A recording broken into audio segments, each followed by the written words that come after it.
sebab Kau Allahku yang ku sembah, hanya Yesus yang ku puja, hanya Yesus yang ku sanjung, hanya Yesus sebab Kau Allahku. Yesus, Kau Allahku. Yesus, Engkau Tuhanku. Yesus, Engkau Roh Kudus yang masuk ke dunia.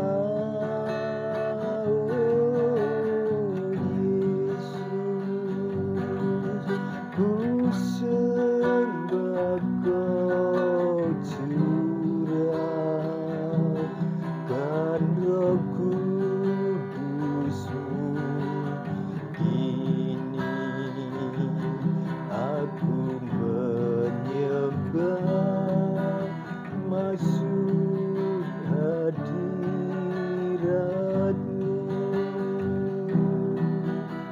masuk hadirat-Mu.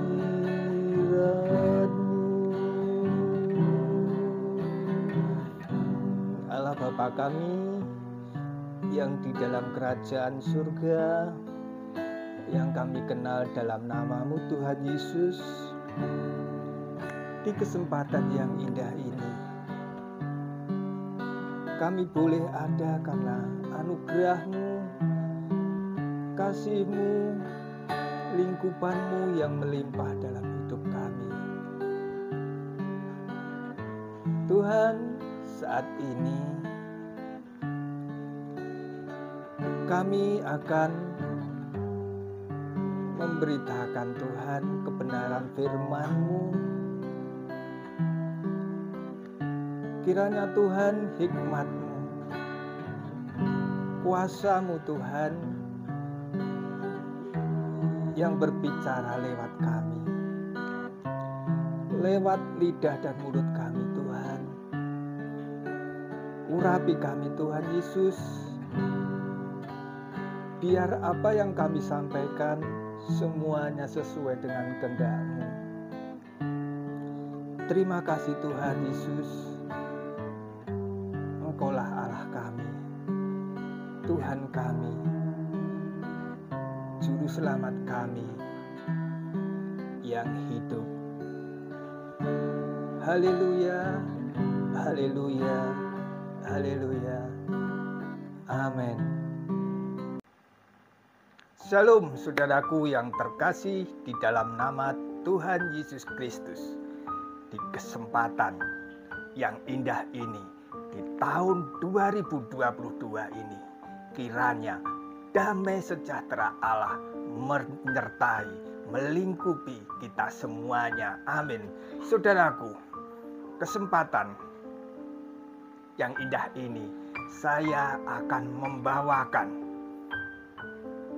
yaitu renungan untuk kita semuanya, anak-anak Tuhan, di mana perkembangan zaman yang sungguh luar biasa pesat ini, informasi-informasi yang sangat cepat diterima oleh pikiran-pikiran semua manusia tanpa terkecuali, dari yang cara berpikirnya masih kanak-kanak sampai yang cara berpikirnya mungkin sudah terlalu tinggi.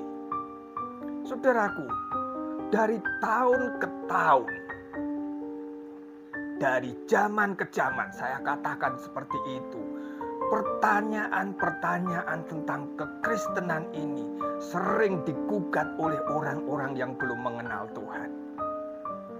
Saudaraku, kita sebagai anak-anak Tuhan harus bisa, yaitu menjawab tantangan-tantangan zaman ini, yang semakin hari sosial media, pengetahuan, berita-berita, semuanya cepat, saudaraku.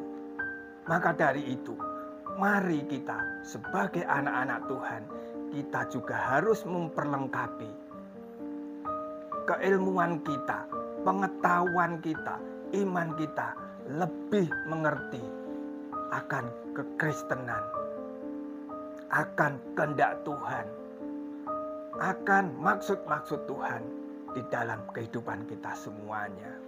Saudaraku, di mana sering saya katakan begitu, di mana orang-orang di luar sana mereka bertanya seperti ini, saya beri judul, saudaraku, kenapa Yesus tidak berkata, akulah Tuhan dan sembahlah aku. Saya ulangi lagi, kenapa Yesus tidak berkata, akulah Tuhan dan sembahlah aku. Saudaraku,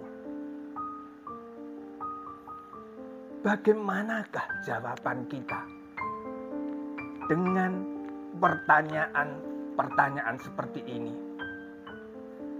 Mungkinkah kita hanya menjawab seperti kebanyakan orang-orang zaman sekarang, yang penting aku percaya Yesus sebagai Tuhan dan Juru Selamatku sudah. Saudaraku, apakah jawaban seperti itu, yang sesimpel itu, sudah memenuhi harapan kepada setiap orang yang bertanya tentang Yesus? Di luar sana banyak yang bertanya seperti itu.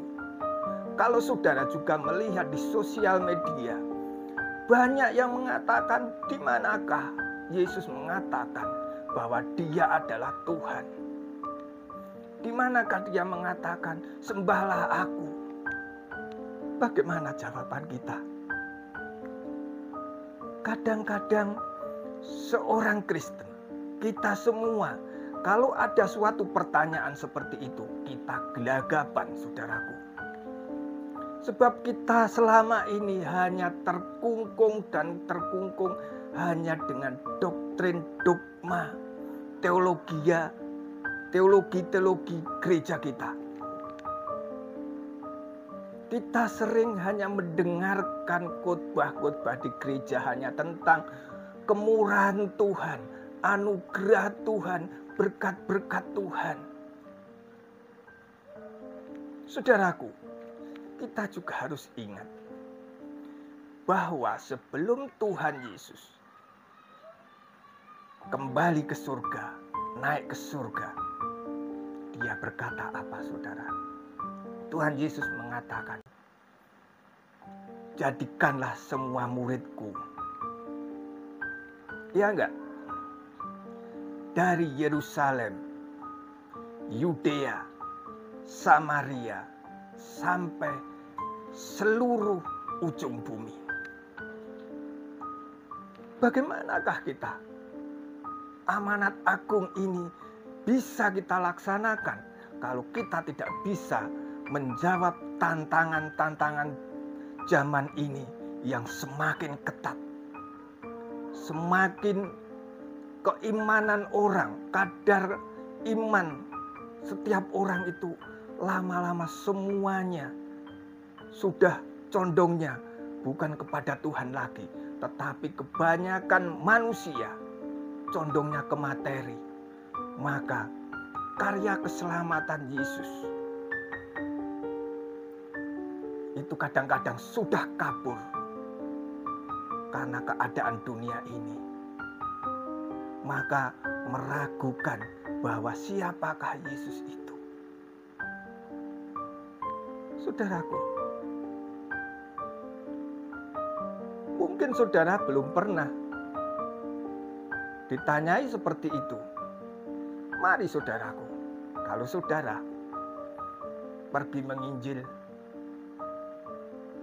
pasti tantangan-tantangan seperti ini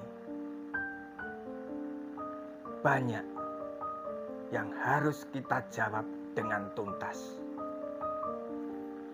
Kenapa Yesus tidak berkata, "Akulah Tuhan dan sembahlah aku"? Itu sudah sering, saudaraku. Kalau kita mendengarkan perdebatan-perdebatan dimanapun berada, walaupun kita sudah memberitahu, kadang-kadang ya, kita sudah memberitahu dengan detail, mereka kurang menyadari, tidak mau mengerti. Saudara, maka dari itu, mari saat ini kita belajar berapologet. Saya mengajari saudaraku, berapologet bukan untuk belajar yaitu saling sanggah menyanggah, saling serang menyerang. Tetapi saya ingin mengajak saudara semuanya berapologet. Sebab apologet ya saudaraku, dari bahasa aslinya itu adalah memberi jawaban, memberi sanggahan. Ya, saudaraku, maka dari itu, kalau saudara ada suatu pertanyaan seperti ini,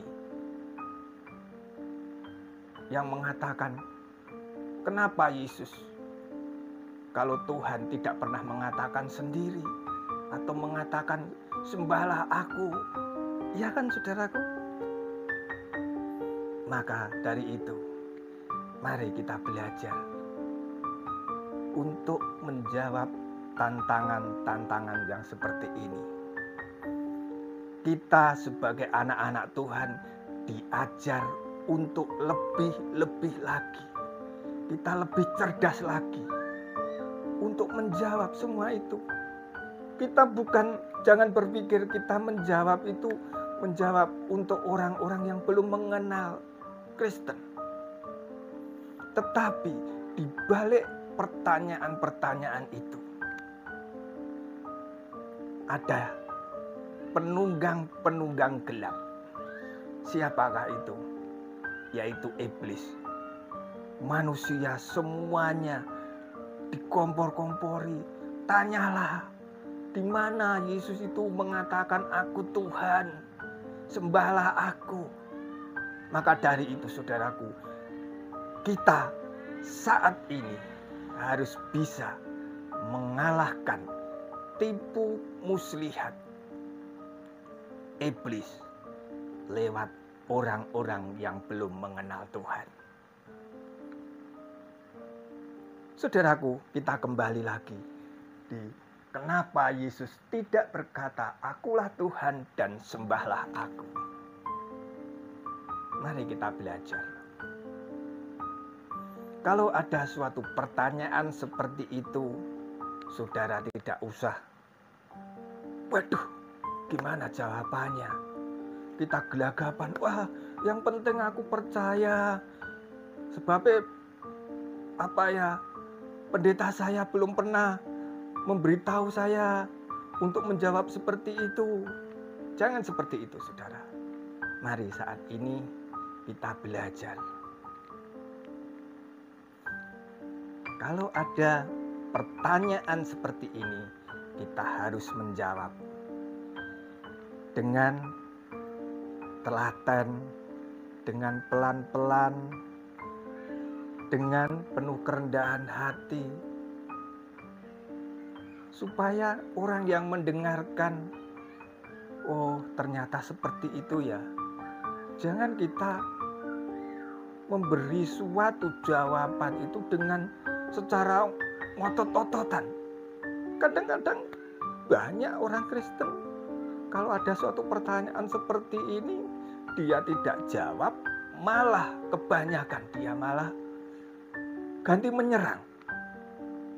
Apakah seperti itu yang diajarkan Yesus? Tidak, saudara. Ajaran Yesus adalah ajaran kasih. Kalau ada suatu pertanyaan seperti ini, kita harus menjawab.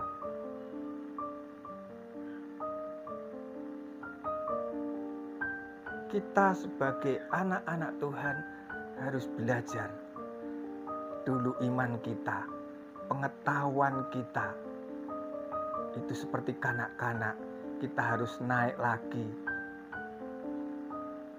ke dewasa, saudaraku. Kita tidak mungkin sebagai orang percaya, iman, kepercayaan kita, pengetahuan kita tentang Tuhan itu seperti kanak-kanak. Jangan kita lemparkan ada suatu pertanyaan seperti ini, tanyalah pendetaku atau tanyalah itu para apologet. Tidak seperti itu, saudara. Tetapi kita harus belajar menjawab dengan kasih, dengan sabar mereka semuanya. Saudara, kenapa Yesus tidak berkata, "Akulah Tuhan dan sembahlah aku"? Inilah jawabannya, saudaraku. Kita harus menjawab itu semuanya dengan dua aspek. Apakah itu? Kalau ada suatu pertanyaan seperti itu, kita jawab dengan dua aspek. Yang pertama yaitu aspek budaya, dan yang kedua aspek bahasa. Saudaraku, kalau kita berbicara tentang kekristenan, terutama tentang pribadi Yesus, banyak orang di luar sana dengan egoisnya. Mereka memaksakan kehendak pikirannya dengan apa yang mereka lihat.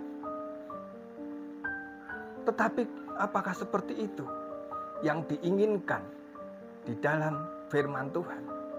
Tidak, saudaraku.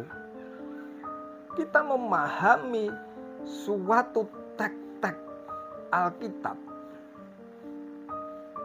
tentang pribadi Yesus itu harus sesuai dengan budaya daerah itu. Kita tidak bisa memaksakan. Contohnya saja, saudara, budaya di Indonesia itu bermacam-macam. Sampai dikatakan beribu-ribu budaya di Nusantara ini. Untuk penyebutan saja sudah berbeda-beda. Sekarang tanya saja orang yang sukunya Batak. Mereka menyebut mobil itu dengan apa, saudaraku? Ada yang mengatakan, teman saya mengatakan pakai motor. Iya enggak? Pakai motor. Tetapi kalau budaya Jawa, motor itu adalah kendaraan roda 2. Tetapi budaya orang Batak, ada yang mengatakan motor itu adalah roda 4. Nah, itu di Indonesia saja budaya sudah berbeda. Saudaraku, kalau ada suatu perkataan seperti ini, oh, si Ucup, ini kan orang Medan ya, katakan. Pada waktu di Medan mungkin mengatakan, oh si Ucup pergi ke Jakarta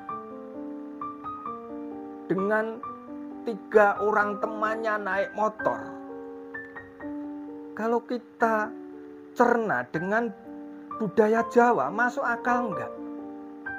Naik motor dari katakanlah Medan ke Jakarta bersama temannya 3 orang. Kalau gitu satu motor dinaiki 4 orang, masuk akal enggak? Tidak masuk akal, saudaraku. Itu menurut budaya Jawa. Tetapi kalau menurut budaya orang Batak, orang Medan, motor adalah mobil. Mungkin saja, kan mobil roda 4. Masuk berapa orang? Bisa. 7-8 orang bisa. Makanya saudaraku, di mana pertanyaan-pertanyaan tentang kekristenan, begitu juga kita harus memberikan suatu jawaban dengan cerdas. Kita harus memberikan pertama aspek budaya, kedua aspek bahasa.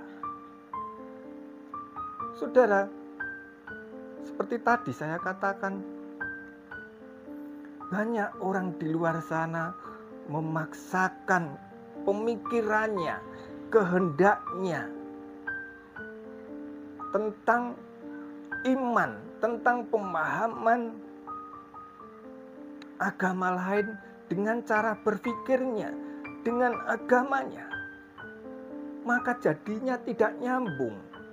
Maka dari itu kita harus memberikan jawaban dengan pelan-pelan, dengan teliti. Maka orang itu akan menyadari, saudara. Sebelum saya masuk di dalam aspek yang pertama, budaya, saudaraku, saya akan bercerita di mana saya juga pernah sering saya katakan, saya berbicara dengan seorang ustadz, ada dari kelompok yang bukan radikal, tetapi ada yang mengatakan kalau tempat ibadahnya dia itu disinggahi orang lain, ya, selain kelompoknya, maka tempat ibadahnya itu akan dibersihkan. Mungkin dipel gitu, saudaraku, yang bajunya jemuran, ya, jemuran baju diambilkan orang, seumpamana ini hujan, diambilkan orang, dia nggak mau, nanti dicuci lagi. Ada seperti itu, saudara. Saya pernah berbicara dengan orang-orang yang seperti itu. Tapi saya memberikan pengertian. Kalau saudara ingin mengetahui kekristenan, keyakinan saya, saudara tidak bisa memaksakan kehendak dengan kacamata agama saudara. Begitu juga saya ingin bertanya kepada saudara, saya tidak bisa memaksakan kehendak dengan kacamata agama saya. Benar nggak, saudaraku? Jawabannya, iya. Maka dari itu kita juga harus tahu cara-cara berkomunikasi, cara-cara berapologet, saudaraku, supaya menjauhkan suatu gesekan-gesekan yang tidak bermanfaat. Saya katakan, kalau Anda ingin mengetahui kekristenan, harus dengan kacamata Kristen, bukan dengan kacamata agama saudara. Begitu juga sebaliknya saya katakan gitu. Dia memahami, oh iya, masalah kamu mau tahu, mau percaya, itu terserah saudara. Begitu juga saya, saudara memberikan suatu argumentasi tentang pertanyaan saya, tentang keyakinan saudara. Masalah saya percaya atau tidak percaya itu hak saya. Tetapi saya sudah memberi jawaban, saudara juga sudah memberikan jawaban. Saya katakan gitu. Maka dari itu kita saling bertanya, saling menjawab. Tidak ada suatu gesekan-gesekan. Oh, ternyata kita ada perbedaan-perbedaan seperti ini. Oh iya, memang saya katakan gitu. Tetapi saya tidak mau, ya saudaraku, di dalam ya diskusi-diskusi seperti itu, kita itu sering ya merasa kita itu benar sendiri, memaksakan kehendak. Itu enggak gitu, yang benar gini-gini. Enggak usah lah saudaraku. Nanti Tuhan sendiri yang akan memberikan hikmat kepada orang-orang seperti itu. Benarkah ajarannya atau enggak? Ya, saudaraku, begitu. Kita kembali lagi ke aspek budaya.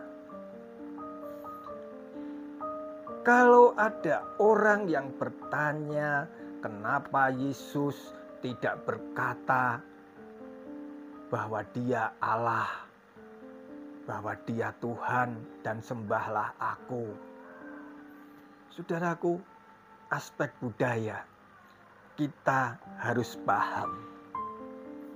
Kalau orang lain mungkin mereka tidak sadar,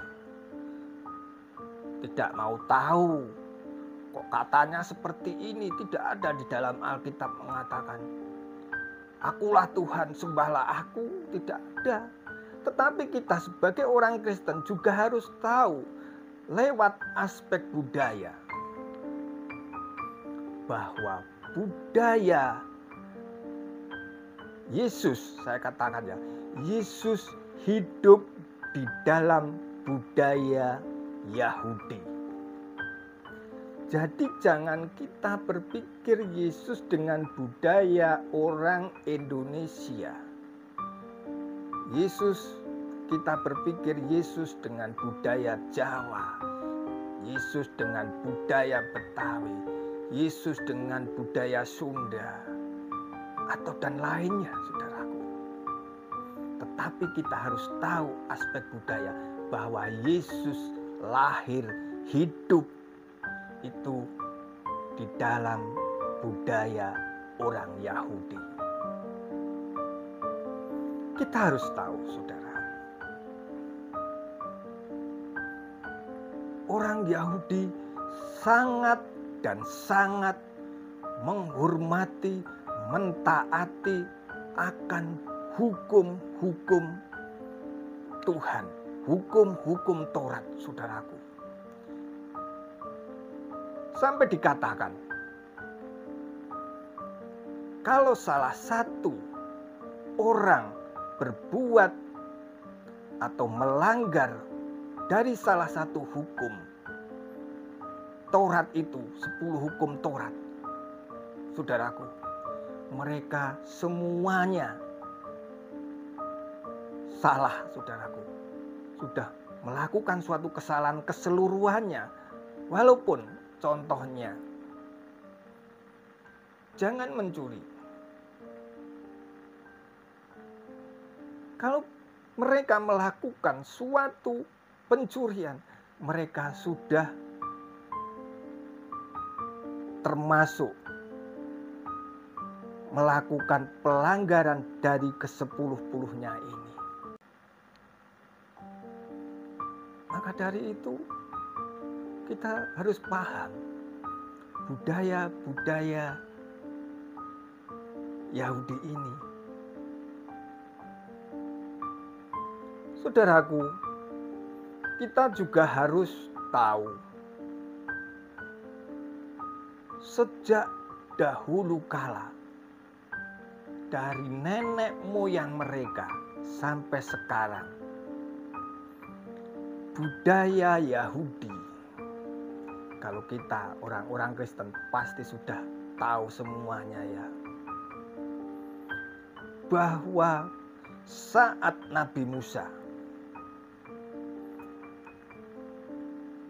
yaitu diminta oleh Tuhan untuk membawa bangsa Israel keluar dari tanah Mesir menuju Kanaan, saudaraku.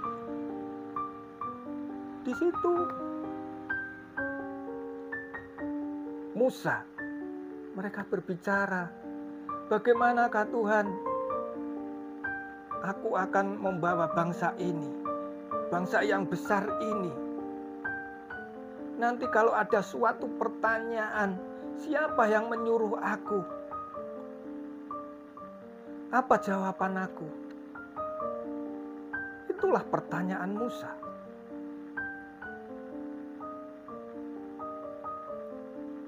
Di situ dikatakan apa, saudara? Di situ dikatakan, aku adalah aku. Kalau ada suatu pertanyaan, siapa yang menyuruh kamu? Jawabannya harus, aku adalah aku. Kenapa kok Tuhan tidak menyebutkan namanya? Itu suatu pertanyaan juga. Saudara, menurut budaya Yahudi, nama Tuhan itu terlalu suci, terlalu agung, terlalu mulia untuk disebutkan. Maka orang-orang Yahudi, orang-orang Israel tidak pernah menyebut nama Tuhan itu dengan sembarangan. Tetapi mereka, kalau ada orang yang bertanya atau dia mengungkapkan kata-kata mereka, mereka hanya mengatakan Adonai, Hashem, Yahweh. Seperti itu, saudaraku. Saudaraku yang terkasih, dalam nama Tuhan Yesus Kristus, kita juga harus memahami, karena nama Tuhan terlalu suci untuk disebutkan, maka tidak ada sampai sekarang pun orang-orang Israel, orang-orang Yahudi menyebut nama Tuhan dengan sembarangan. Maka dari itu Yesus tidak pernah mengatakan, memang Yesus sendiri tidak pernah mengatakan, akulah Tuhan. Kalau gitu benar, Alkitab mengatakan Yesus itu bukan Tuhan. Tidak juga begitu, saudaraku. Karena begitu sucinya nama itu, maka diganti nama itu dengan Yahweh, Adonai, Hashem. Itulah, saudaraku. Kita juga harus ingat, di saat Yesus berbicara di depan orang banyak, contohnya anak manusia, anak Allah. Di situ orang-orang, terutama orang-orang Farisi, para ahli-ahli agama, para pemimpin-pemimpin agama, di situ semua gempar. Karena terlalu berani. Siapakah yang berani mengatakan seperti itu? Selain Yesus tidak ada. Yesus berani mengatakan, anak Allah, akulah anak Allah. Memang di dalam Alkitab tidak pernah mengatakan akulah Allah. Tetapi kita juga ingat, Yesus pakai tata bahasa yang sungguh luar biasa untuk menyebut dirinya, untuk menampilkan pribadinya. Karena budaya orang Yahudi menyebut nama Tuhan itu tidak boleh sembarangan. Yesus dengan tata bahasa yang luar biasa, mereka mengatakan apa? Sebelum Abraham ada, aku sudah ada. Contoh satu. Dan yang kedua, aku tinggal di dalam Bapa.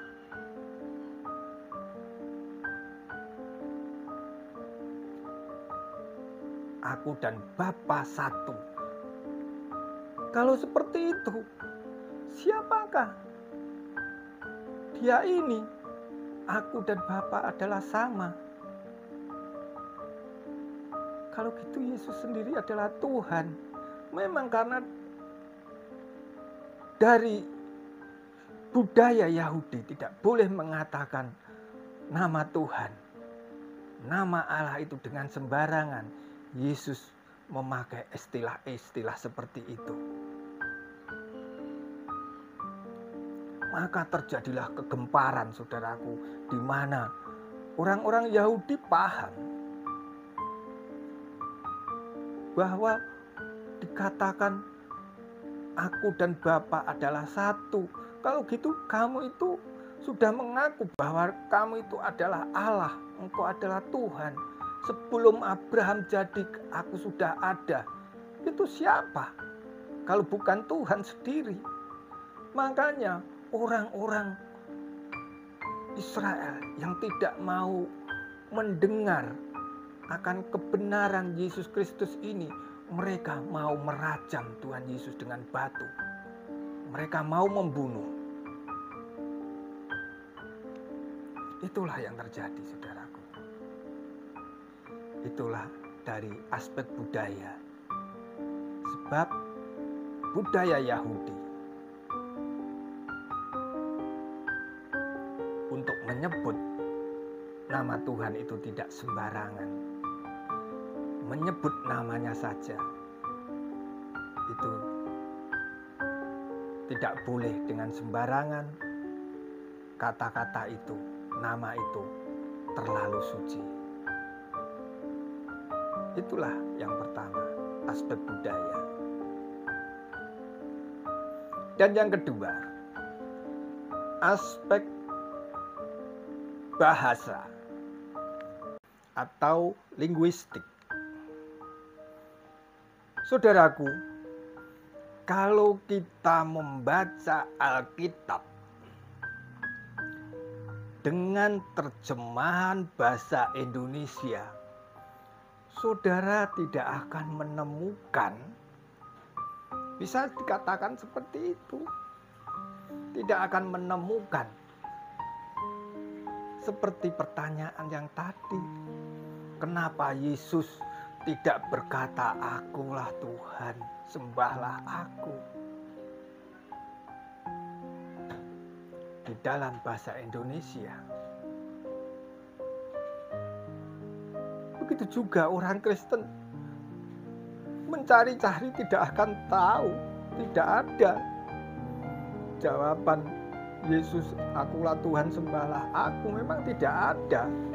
Tetapi kalau kita belajar lewat bahasa linguistik yang dipakai di Israel, yang dipakai oleh orang-orang Yahudi, seperti tadi yang pertama, budaya. Yang ini tentang bahasa. Kita sebagai anak-anak Tuhan, orang-orang Kristen, juga harus belajar memahami tentang bahasa. Apa yang dipakai bahasa Yesus Kristus? Kita juga harus tahu apa yang dipakai bahasa Yesus Kristus setiap hari. Apakah bahasa Alkitab Perjanjian Baru? Apakah bahasa yang digunakan Alkitab Perjanjian Lama? Maka kita itu harus belajar. Berapologet itu tidak asal apa yang kita ketahui saja, tapi kita juga harus memberikan pemahaman lewat aspek-aspek ini, lewat aspek budaya, dari bahasa. Itulah contoh-contohnya, saudaraku. Mungkin juga dari dogma juga bisa, saudaraku. Saudara, kita kembali lagi. Yang kedua, aspek bahasa. Kita harus memahami, mengetahui kata-kata ini. Akan saya tulis, saudaraku, ego eimi. Ya, ego eimi. Begitu juga anihu. Apa itu maksudnya? Kalau saudara belajar dari kata-kata ini, saudaraku akan menemukan suatu jawabannya. Ya, saudaraku, ego eimi ini adalah bahasa Yunani, ya. Adalah bahasa Yunani, dan anihu adalah bahasa Ibrani.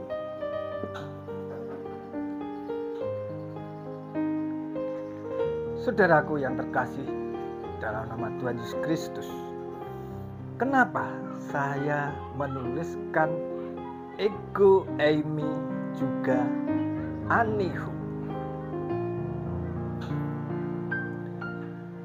Kalau saudara belajar akan firman Tuhan, Alkitab, dari aspek bahasa, saudara akan menemukan kata-kata ini. Kalau di dalam perjanjian baru, banyak saudaraku, kita menemukan tulisan ego eimi. Begitu juga tulisan anihu di dalam Alkitab Perjanjian Lama. Apakah kata-kata ini, ego eimi, anihu, itu kata-kata yang untuk semua orang? Bisa dikatakan bahasa populernya untuk semua kalangan? Tidak, saudaraku. Ego eimi ini,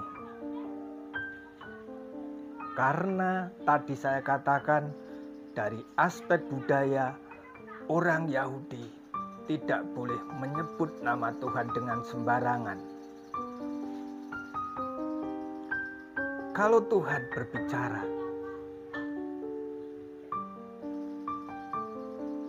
para penerjemah Alkitab, para nabi-nabi zaman dahulu, mereka menulis ego eimi atau anihu. Kalau Perjanjian Lama jelas, para nabi-nabi, terutama Yesaya, itu banyak. Kalau Tuhan berbicara, itu tulisannya anihu.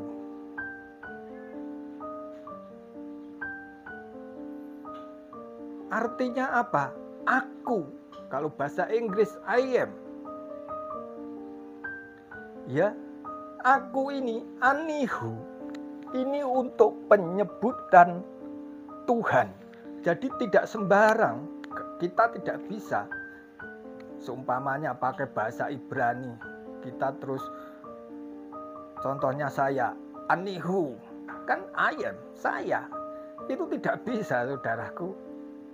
Anihu itu hanya untuk Tuhan saja. Sudah paham? Itu di kitab Yesaya semuanya banyak, saudaraku. Itu hanya untuk Tuhan saja, bukan untuk manusia.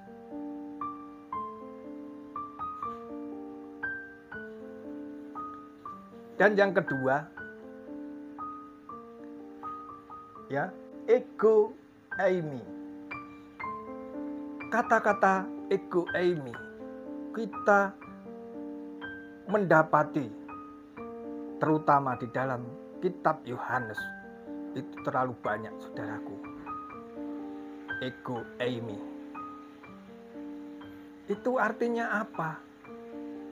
Kalau di dalam Perjanjian Lama, Anihu itu artinya aku adalah aku. Ego eimi juga begitu. Itu dalam bahasa Yunani. Aku adalah aku. Sebenarnya ini saudaraku, sama saja. Tetapi di dalam perjanjian lama, perjanjian baru, ego eimi atau anihu itu untuk penyebutan.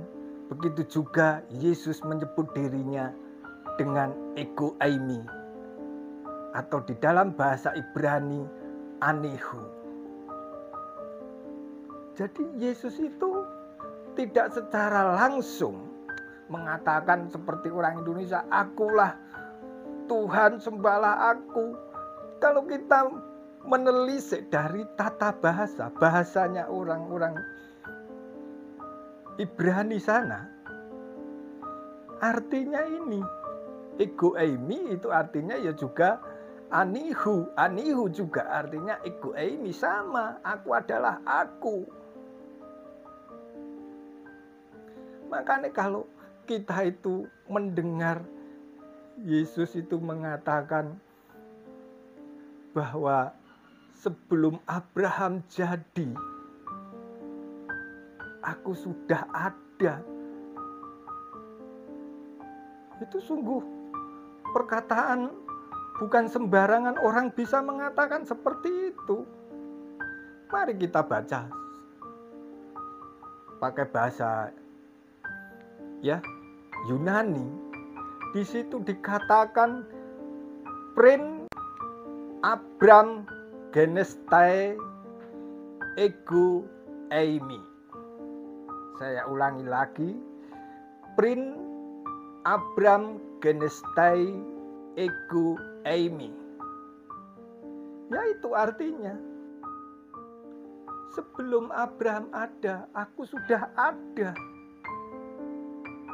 Sebelum Abraham dijadikan, aku sudah ada. Jadi orang tidak asal memakai kata ego eimi, tidak bisa.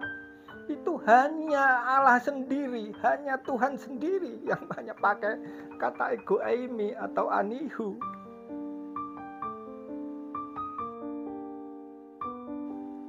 Itulah saudaraku. Jadi kata ego eimi atau anihu, kalau di dalam perjanjian baru, terutama di dalam kitab Yohanes, aku di dalam Bapa, aku dan Bapa adalah satu. Itulah memperlihatkan siapakah hakikat Yesus itu sebenarnya. Memang dia tidak harus mengatakan aku adalah Tuhan, sembahlah aku. Itulah bodohnya. Kita tidak pernah memahami Yesus itu lahir di mana, dengan bahasa apa. Ya, saudaraku. Makanya, saudara, kita belajar firman Tuhan jangan setengah-setengah. Kalau kita setengah-setengah, di luar sana banyak pertanyaan-pertanyaan yang sangat keras, yang sangat memojokkan kadang-kadang, saudaraku. Mari kita jawab seperti ini. Apakah jawaban yang seperti saya sampaikan ini semua sudah menyelesaikan masalah? Ya belum tentu. Tinggal orangnya, saudara. Dia bisa memahami, bisa mengerti atau tidak.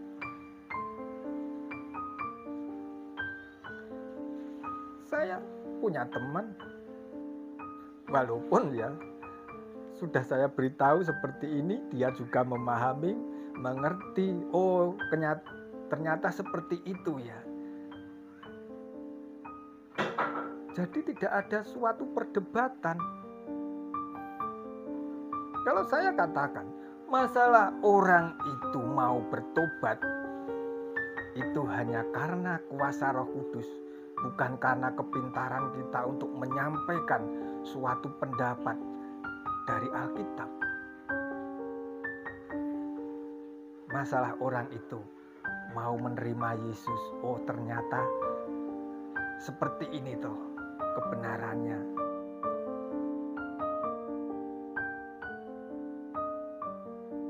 Saudaraku,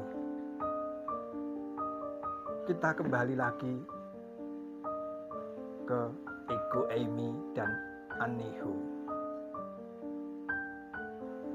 Kalau kita tahu, saudaraku, mungkin kita memberikan suatu jawaban seperti ini, saudara juga masih ragu, juga masih mengambang, masih abu-abu. Kita harus tahu, juga paham di dalam Yohanes 1 ayat 1. Di situ dikatakan apa, saudaraku? Pada mulanya adalah firman.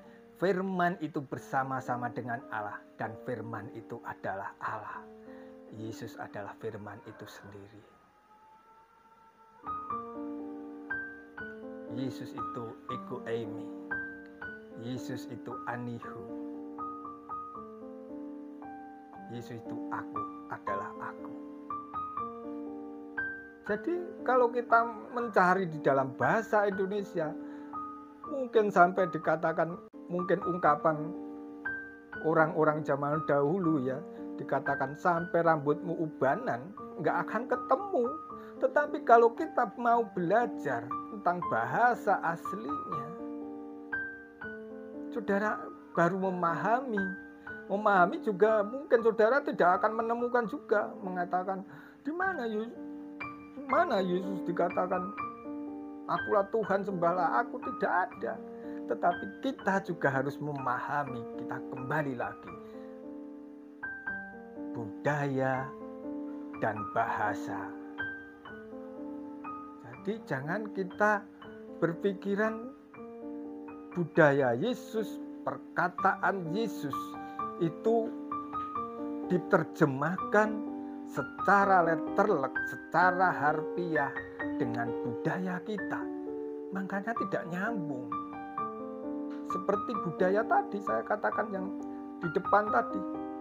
Budaya orang Batak sama orang Jawa. Masalah naik motor tidak nyambung. Begitu juga tentang kekristenan ini, tentang Yesus. Kalau orang Kristen pasti sudah, mungkin kebanyakan sudah tahu ego eimi, anihu itu artinya apa. Ya saudaraku, begitulah kira-kira penjelasan saya. Mungkin penjelasan saya kurang panjang, kurang dimengerti. Suatu saat kita bisa sambung lagi. Saya ingin belajar juga, saudara, untuk membuat suatu konten-konten tentang pertanyaan-pertanyaan dari orang-orang di luar sana. Pertanyaan contohnya seperti ini tadi. Di manakah? Di kitab apa Yesus mengatakan akulah Tuhan, sembahlah aku? Itu pertanyaan-pertanyaan seperti itu banyak. Kedua, nanti seri berikutnya mungkin saya buat. Benarkah Injil itu sudah dipalsukan?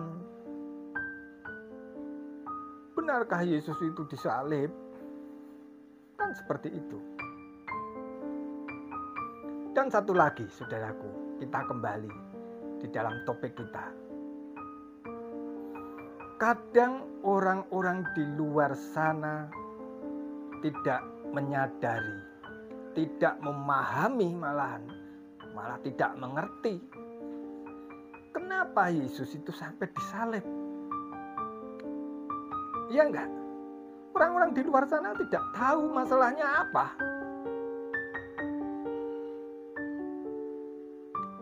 Apakah Yesus membuat suatu kejahatan? Mencuri? Atau melakukan perampokan? Atau pembunuhan? Tidak juga. Orang-orang di luar sana tidak tahu, saudaraku, kenapa Yesus itu sampai disalib. Kalau kita belajar firman Tuhan, karena Yesus disalib, karena menurut orang-orang Yahudi, bahwa Yesus itu menyamakan dirinya, mengaku dirinya dengan kata-kata ego eimi, anihu, itu menyamakan dirinya dengan Allah, maka dia dihukum di atas kayu salib. Jadi orang-orang di luar sana itu tidak memahami, saudaraku, apa yang dilakukan Yesus sampai di atas kayu salib itu. Karena ini Yesus itu mengatakan bahwa dirinya secara tidak langsung bahwa dia adalah Allah sendiri, dia adalah Tuhan sendiri, dia adalah juru selamat sendiri. Itulah, saudaraku, kita harus memahami. Saudaraku yang terkasih dalam nama Tuhan Yesus Kristus, kiranya pelajaran ini menjadi berkat saudara semuanya untuk menjawab pertanyaan-pertanyaan di luar sana. Mungkin jawaban yang saya berikan ini kurang sempurna. Mungkin saudara diberi lebih oleh hikmat oleh Tuhan, saudara bisa lebih memberikan jawaban yang lebih luas lagi. Kiranya Tuhan Yesus memberkati kita semuanya. Amin.